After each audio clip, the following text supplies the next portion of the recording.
Plan has 5 broad themes: building great communities, an island of health and well-being, a strong and diverse economy, an environment we can be proud of, outstanding lifelong learning and development opportunities for all.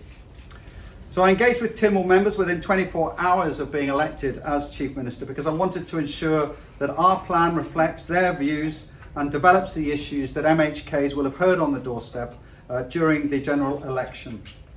This is very much a draft plan and has been developed for consultation and further input. We are ready to listen. Over the coming weeks, we will be working to engage right across our island community to get the feedback and views on the plan that we need to develop it out. The first stage of this will be in Tynwald next week, where I look forward to hearing Tynwald members debating the plan. I do hope that during the process between now and January that the community will get involved and share their views. All the feedback we receive will help us to refine the plan with a final version going to Tynwald for approval in January. I'm happy to take any questions. Ewan. Chief Minister, Ewan from the BBC. The plan is noticeably shorter than the previous programme for government.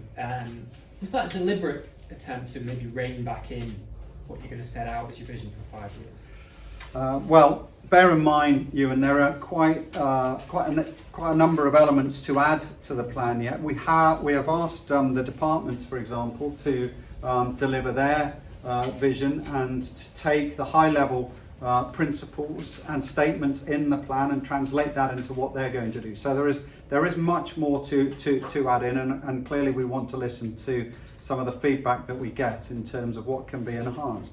But just to take the broad point, I think I've said all along that it is right, I think, that we have a plan we can understand, that is perhaps simple to understand, albeit there will be complexity in the work that we are delivering. So it wasn't a deliberate attempt to set out to have a lightweight document, but it's certainly been deliberately written in such a way that we can hopefully understand the secure, vibrant and sustainable core strategic objectives and the 5 themes that underpin those, and we will build those out accordingly. And do you think that will help the plan stay the course? Because obviously the programme for government sort of fell away.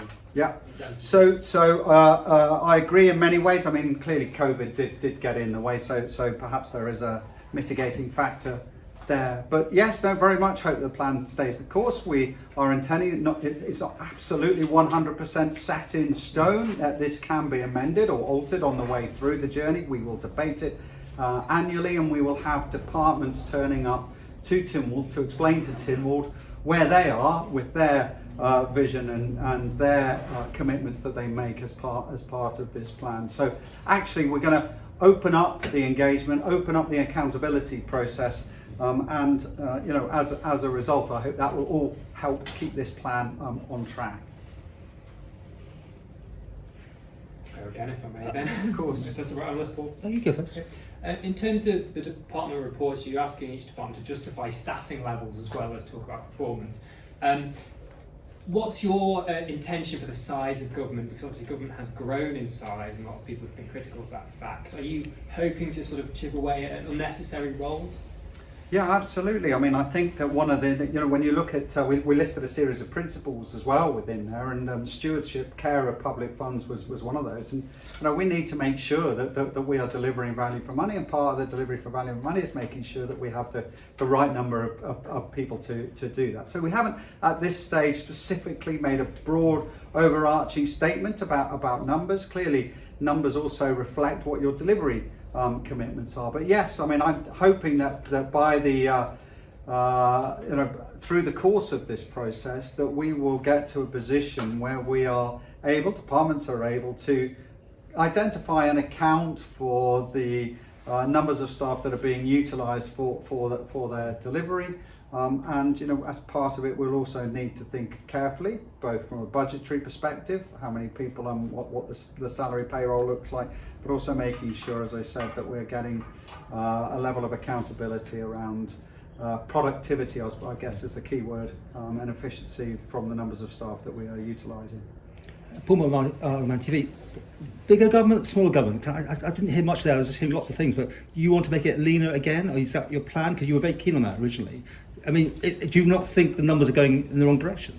Well, I think that you bear in mind that the numbers did grow in the last administration, I think by about 500 or so, but it's still below the level that we were in 2011. So staff numbers over the decade are still slightly lower than where they were. Well, I think the key essence is about delivery. We made that absolutely clear. We heard that very, very clearly on the doorstep. And I think my commitment is to have the right government to make sure that we are delivering. But as I've just said, I think there are a number of factors around that. The productivity, making sure that we are meeting our commitments, absolutely, but also making sure that, of course, we have the right stewardship of public funds, and that we are making sure that within that framework, the numbers of people employed, the level of the payroll, and our funding commitments are properly attuned. So part of this will be aligned also to the budgetary process. From Jeff, two slightly departmental specific things. Firstly, the major capital projects board, which we heard a lot about in the budget, doesn't feature in this. There's nothing saying it's still going to happen. It's gone a bit quiet on that. Is that still part of your plans to take capital projects out of DOI and into a central board? It's definitely part of our plans to enhance capital projects. We're currently discussing that matter, and it will form part of the document when you see that completed in January. There's quite a few issues that are still under discussion. Bear in mind that we're sort of 7 weeks since the general election, so and a month or so plus, 5 weeks or so plus since the Chief Minister election. So we're continuing to develop out some of our key objectives. And just secondly, the other thing was social care. You're talking about making it more accessible and possibly changing the way this is funded. The UK went for NI increases. Is this something that the island could look at, or are we looking at a different model that will set aside from how the UK is doing theirs? Well, I think you will see that as being highlighted. It's in the Sir Jonathan Michael report. It's one of the matters that needs addressing, and we're going to continue to examine that. There is a review of national insurance that is being undertaken, and a consideration of what national insurance is used for, who's paying what in what capacity, and where things may be better used in terms of how the funding is being applied. Is open for consideration. Alex, BBC. To what level are you in conversations with counterparts in the UK, particularly the Northwest, when we're going into the winter, and of course we're getting lots of people coming in from Eastern Ireland and northwest of England? In terms of your winter framework. Oh, sorry, the winter framework. Yeah. I mean, look, we have our border policies at the moment, and it's great to see people coming across, from the region. So there's no formal discussions taking place at the moment. As I said, we'll review our border policies in the coming months, and with a view that they will probably change in early spring next year. Just to clarify, just for our readers really, the January plan that we were expecting through the Island Plan yes. and all the revisions, is that going to set out in more detail exactly how you're going to do these things? Because this reads very much like a wish list, so there's a lot of this what we'd like to do, but not how. So will we expect that in January? Yeah, absolutely. I mean, you will see a much more definitive plan come January. Yes, this is set at a high level.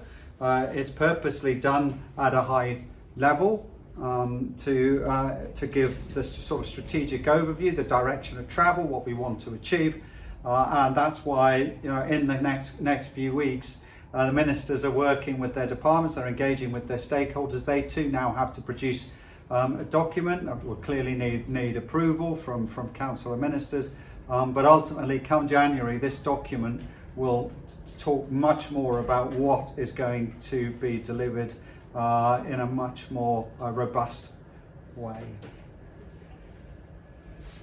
Thanks, Cannan. Energy security and food security mentioned. Yes. Forward. Energy security now, with the discussions about the gas find in the election, Clearly that's a divisive issue and there will be MHKs who are for and against it. How are you going to deal with that within the island plan? Are you trying to set a policy for that potential decision you may have to make in the future? Well, so you're right. So we've got two critical security matters I think the island needs to consider. One is the energy security and one, so plan for energy security and plan for food security. I think the energy security one is slightly more complex. We need to understand what our potential options are in terms of hopefully a renewable source of supply. We also need to understand what our baseline protection level is and where that is going to come from. And those discussions are ongoing, and partly a large answer to this will be within the climate change roadmap. We have had, you will have seen, a report into our energy options from Arup. That needs some more analysis, and I think that I'm also keen to have the climate board strengthened so that we can get a much greater understanding of what 2030, 2035 looks like from an energy supply basis. And yes, you're right, in the background there is a question potentially around this gas field and what potentially should happen next. But it's not just, I think, an Isle Man per se matter, or an Isle Man matter per se. We're very conscious. I'm very conscious of COP26. I'm very conscious of what is going on internationally. So there are a number of factors that we will need to discuss in the coming weeks around any gas field exploration. And Council of Ministers will have to make ultimately a determination. Sam? Securing air links is part of this as well. Yes. On and off island. And the Infrastructure Minister has said that, the Enterprise Minister said that Open Skies is currently up for review. Yes. Could this be the end of Open Skies? Are we looking to tie airlines into the island a bit more than we have done in the past? Well, I look forward to discussing this with Dr. Allenson. I know his department is looking at this matter. Sam, I don't want to preempt that. I haven't actually seen the detail. I'm concerned about our long-term sustainability when it comes to airlines and how the island's going to be serviced in the future. And also as part of a sort of post-COVID recovery, it's going to play a fairly important role. So, we're going to look at this matter in the coming weeks and next couple of months, I expect. And Dr. Allenson hopefully will be updating Council. I hope before Christmas. Slightly different. DOI. You said it's unfit for purpose. Things have changed. The CEO is gone. Nick Black's gone.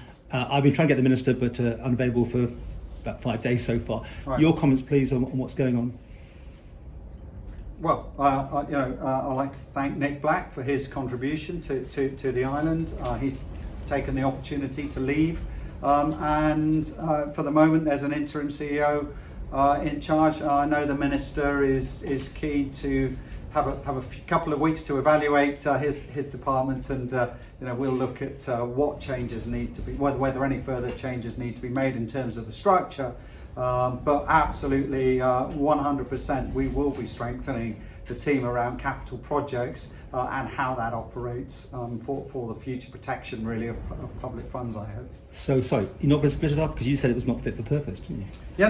We're just working with the minister at the moment. As I said, he too must have a say in this. And I think somebody asked earlier, was the Island Plan complete? Yes, it's just at a very high level. There are elements within the structure of government that are currently under review, don't feature in this plan at the moment, but undoubtedly will show themselves in the next few weeks.